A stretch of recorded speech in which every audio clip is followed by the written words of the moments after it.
عکس سین نمبر 2 قسط number 3۔ Counter پر پڑا شیشے کا گلاس بہت آہستگی سے کاؤنٹر پر سرک رہا تھا۔ سبزی والی ٹوکری میں سے ٹماٹر اٹھاتے ہوئے وہ ٹھٹکی تھی۔ شیشے کے ایک گلاس میں پانی پی کر تھوڑی دیر پہلے اسی نے ہی اسے کاؤنٹر پر رکھا تھا۔ گلاس ابھی بھی آدھا پانی سے بھرا ہوا تھا اور کاؤنٹر پر حرکت کرنے سے وہ پانی مسلسل ہل رہا تھا۔ خیردین آٹا گوندتے ہوئے ابھی بھی اسے قصہ سنانے میں مشغول تھا۔ تو پھر صاحب نے کہا، خیردین میں نے تم سے اچھا خانسامہ نہیں دیکھا، حالانکہ میں 8 شہروں میں پوسٹ رہا ہوں، لیکن جیسی دال تم بناتے ہو میں نے آج تک کہیں اور نہیں کھائی۔ اگر پورے پاکستان میں بیسٹ دال پکانے کا مقابلہ ہو جائے تو تم کو پہلا انعام ملے گا۔ تمہاری دال کے سامنے کسی کی دال نہیں گنے گی۔ وہ قصہ سناتے ہوئے آٹے کی پرات پر مکمل طور پر اپنی توجہ مرکوز کیے ہوئے اپنی بات پر خود ہی ہنسا۔ اسے نوٹس نہیں کیا تھا کہ چڑیا نہ تو اس کی طرف متوجہ تھی نہ ہی اس کی بات سن رہی تھی۔ وہ اچنبے کے عالم میں بس اس گلاس کو دیکھ رہی تھی جو کاؤنٹر پر خود ہی حرکت کر رہا تھا یا شاید چل رہا تھا۔ اس کے ننھے ذہن نے اس کی حرکت کو نام دینے کی کوشش کی۔ اس دن اس کی ٹیچر نے اسے اسکول میں یہی سکھایا تھا، ہر ایکشن کے لیے درست لفظ استعمال کرنے کی کوشش۔ ہر حرکت کا ایک خاص نام بھی ہوتا ہے۔ The glass is moving۔ اس کے ننھے ذہن نے اس حرکت کرتے ہوئے گلاس پر پہلی نظر ڈالتے ہوئے بے اختیار سوچا تھا، اور پھر وہ اس موومنٹ کے لیے لفظ کی تلاش میں مشغول ہو گئی۔ The glass is walking۔ اپنے محدود علم اور ذخیرہ الفاظ کا استعمال اس نے گلاس کی حرکت کو نام دینے کے لیے کیا، اور اس کے دماغ نے جیسے اسے ریڈ سگنل دیا۔ واک تو زندہ چیزیں کرتی ہیں۔ اس وقت پہلی بار اس کے ذہن گلاس کی حرکت کو نام دینے کی جدوجہد سے ہٹ کر اس بات پر اٹکا کہ ایک بے جان چیز واک بھی کیسے کر رہی تھی۔ وہ بے جان اور جاندار چیزوں کی خصوصیات کو سکم کر رہی تھی۔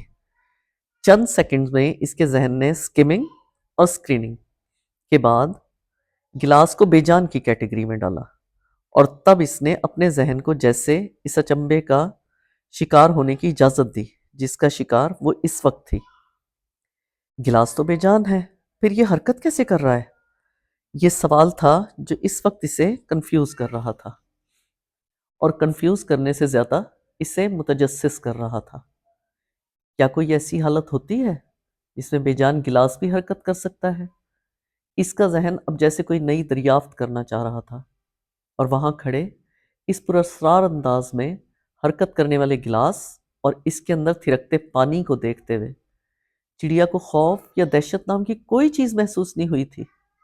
محسوس ہونا تو دور کی بات تھی، اس نے خوف نامی عنصر کے بارے میں سوچا بھی نہیں تھا۔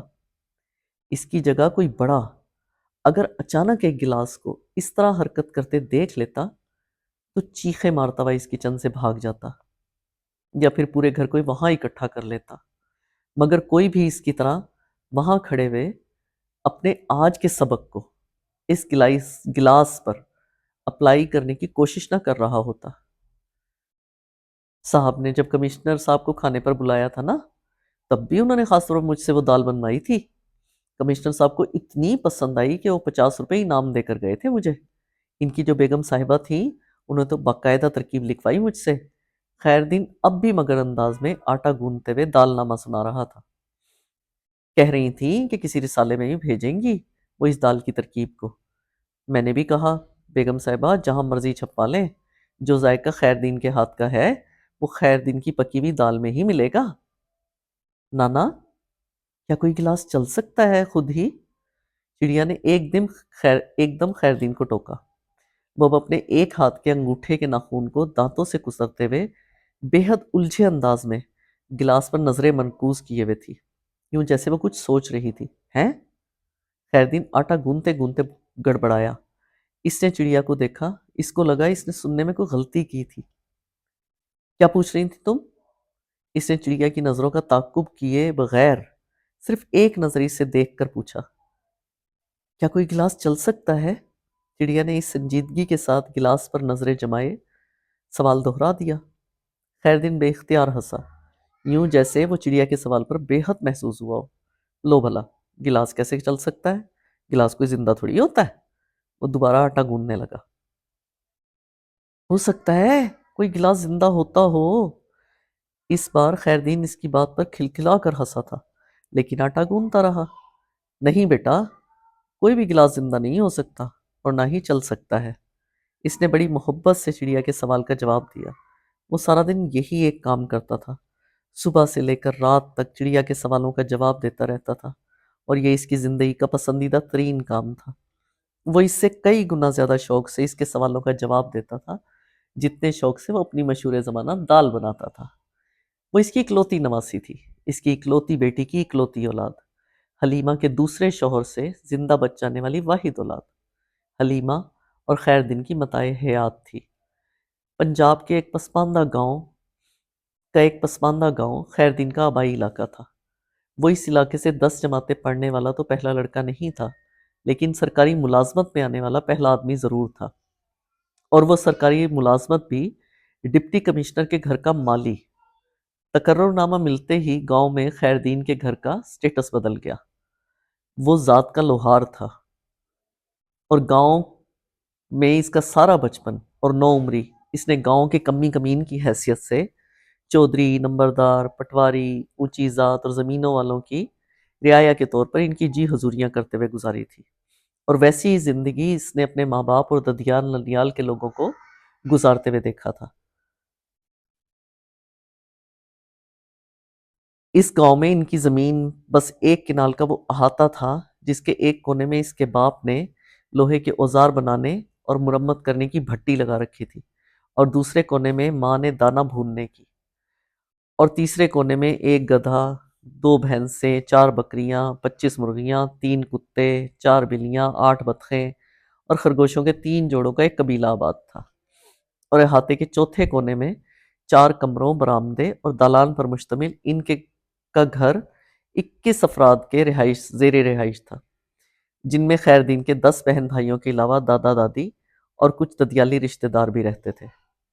ان 21 افراد میں خیردین واحد خواندہ تھا، اور اس کی وجہ صرف یہ تھی کہ وہ اپنے بہن بھائیوں میں سب سے بڑا تھا، اور خیردین کے ماں باپ کی دوسری اولاد 7 سال بعد ہوئی تھی، تو وہ 7 سال اپنے محدود وسائل اور غربت کے باوجود خیردین نے بادشاہ کی طرح گزارے تھے۔ اس کے ماں باپ کو اسے پڑھانے کا شوق گاؤں میں انگریزوں اور ان کے ساتھ آنے والے سوٹ بوٹ میں ملبوس انہی کی طرح کے گٹ پٹ کرنے والے ہندوستانیوں، کاٹھے انگریزوں اور ان کے ٹھاٹ باٹ کو دیکھ کر ہوا تھا۔ میں نے تو اپنے خیردین کو پڑھا لکھا کر افسر بنانا ہے۔ خیردین ابھی 2 سال کا تھا جب اس کی ماں نے ایک دن ڈپٹی کمشنر کے دورے کے بعد خیردین کے باپ کے سامنے اعلان کیا تھا، یہ تیری میری طرح بھٹی میں نہیں جھونکے گا، اپنی زندگی افسر بنے گا، جیپ میں آیا کرے گا، اس کے ساتھ بندوق والے سنتری ہوں گے، اور جو بھی اس سے ملنے آئے گا نا وہ پہلے کئی گھنٹے انتظار کرے گا، پھر لائن میں لگے گا، پھر میرے بیٹے کو ملے گا۔ خیردین کا باپ حکے کی نئے منہ میں دبائے بیوی کے خیالی پلاؤ سن سن کر ہنستا رہا۔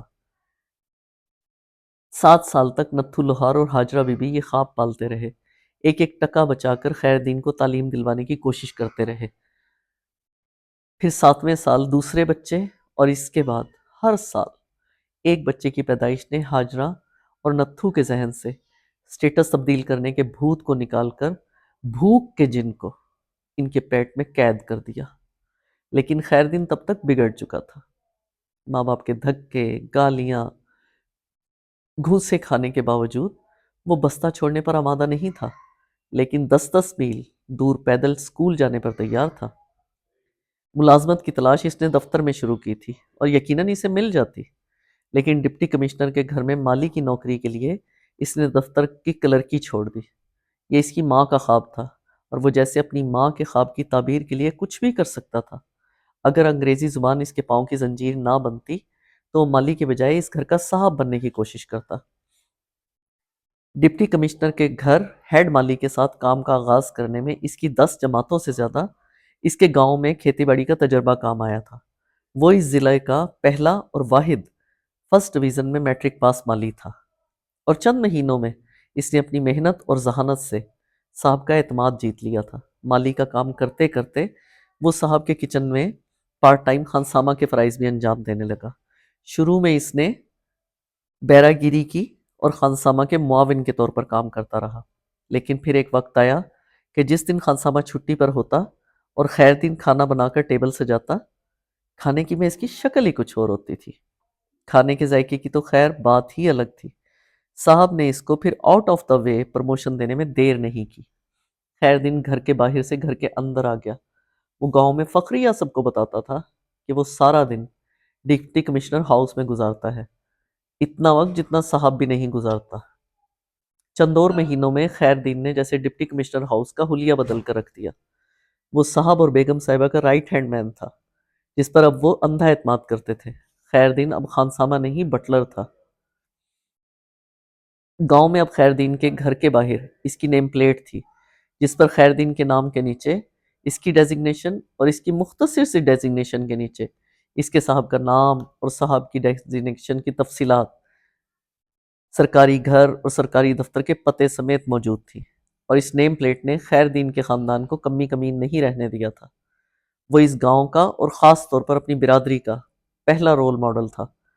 بدقسمتی سے اور روایتی طور پر اس کے اپنے بہن بھائیوں میں سے کوئی بھی اس رول ماڈل سے انسپائر ہو کر اس کے نقش قدم پر چلنے کو تیار نہیں ہوا تھا۔ اس کے بڑھ ہانکنے کو بڑے بھائی کا سٹیٹس ہی کافی تھا۔ اس کے 6 کے 6 بھائی پہلی دوسری جماعت سے ہی سکول چھوڑ آئے تھے، اور بہنوں کو تو خیر اس زمانے میں تعلیم دینے کا سوال ہی پیدا نہیں ہوتا تھا۔ خیر دین کے بھائیوں کے لیے یہ بہت کافی تھا کہ بڑا بھائی کچھ بن گیا تھا، اور وہ اس کے فخر کو اپنے سینے پر میڈل کی طرح لگا کر پھرتے رہتے تھے۔ خیر دین اپنی تنخواہ کا بڑا حصہ گھر ہی بھیجتا تھا، اور اس آمدنی نے اس کے گھر کی حالت تو بہتر کرنا شروع کر دی تھی، لیکن خود اس کے خاندان میں سے بہت سوں نے کمانا چھوڑ دیا تھا۔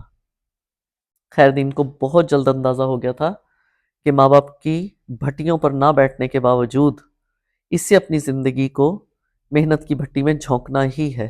17 سال کی عمر میں صاحب روزگار ہوتے ہی اس کی شادی ہو گئی تھی۔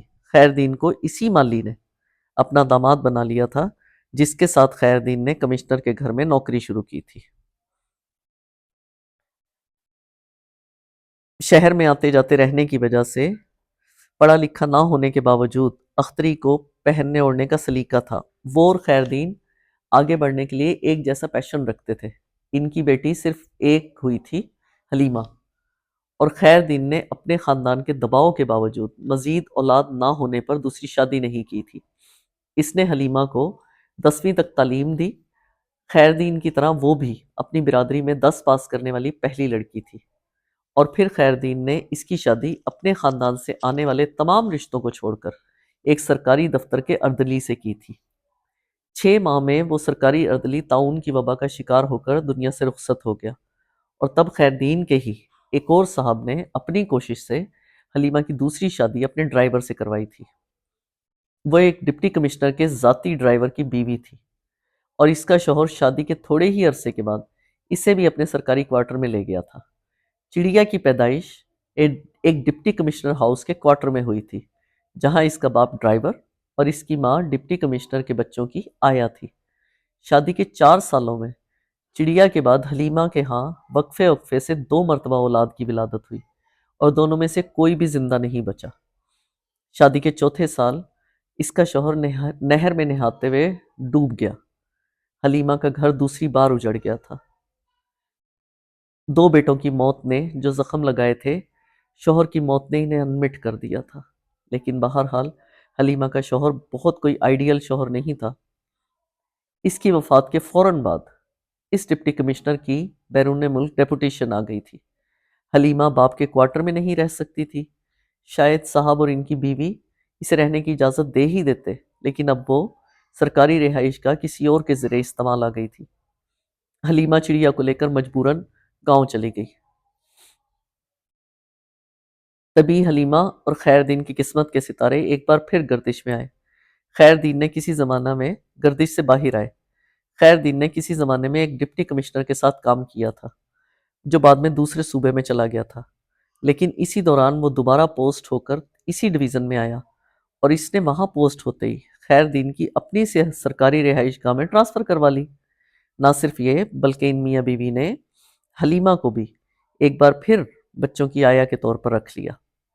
وہ 3 سال چڑیا کی زندگی کے سب سے اہم سال ثابت ہوئے تھے۔ چڑیا نے اپنی ابتدائی تعلیم ماں اور نانا سے حاصل کی تھی۔ وہ خیر دین کی طرح بے حد ذہین اور کوئک لرنر تھی۔ وہ ایک کام کو شروع سے آخر تک ایک جیسے انہماک اور لگن سے کرتی تھی۔ گاؤں میں حلیمہ اسے تختی لکھوایا کرتی تھی، اور تختی پر الف سے یہ تک لکھے کسی حرف میں کوئی فرق نہیں ہوتا تھا۔ اس کے ہاتھ کی لکھائی بعد میں خیر دین کی لکھائی کی طرح ہوتی گئی۔ الف بے خیر دین کا چیلنج نہیں تھا، خیر دین کا چیلنج اے بی سی تھا، اور چڑیا کے لیے وہ دونوں تفریح تھے۔ وہ ماں سے جوڑ توڑ سیکھتی اور نانا کے آنے پر ان سے سپیلنگ۔ اس کا ذہن جیسے ایک اسفنج تھا، وہ سب کچھ چوس رہا تھا اور اپنے اندر سٹور کرتا جا رہا تھا۔ ساری زندگی چڑیا کا ذہن اسفنج کی طرح ہی کام کرتا رہا تھا۔ صرف علم نہیں تھا جو وہ چوس کر اپنے اندر رکھتی تھی، اپنے خیالات، مشاہدات، تکلیف، خوشی اور بہت کچھ وہ اپنے اندر ہی سمیٹے رکھنے کی عادی تھی۔ وہ 3.5 سال کی عمر میں حلیمہ کے ساتھ گاؤں کے اسکول گئی تھی۔ وہاں کوئی بچہ نہ علم میں چڑیا کے سامنے ٹھہر سکتا تھا، نہ ہی اپنی تمیز میں۔ اس کے بستے موجود نوٹ بکس اور کتابیں اگر کبھی خراب ہوئی ہوں گی تو استانیوں کے ہاتھوں سے ہوئی ہوں گی، ورنہ چڑیا خود انہیں ایک خزانے کی طرح سنبھال کر طریقے اور احتیاط سے رکھتی تھی۔ کوئی اس کا بستہ کھول کر دیکھتا تو نوٹ بکس اور کتابوں کی ترتیب دیکھ کر حیران رہ جاتا۔ اس کے بستے میں ہر چیز اس کی پراپر جگہ پر تھی اور ہمیشہ پراپر جگہ پر ہی رہتی تھی۔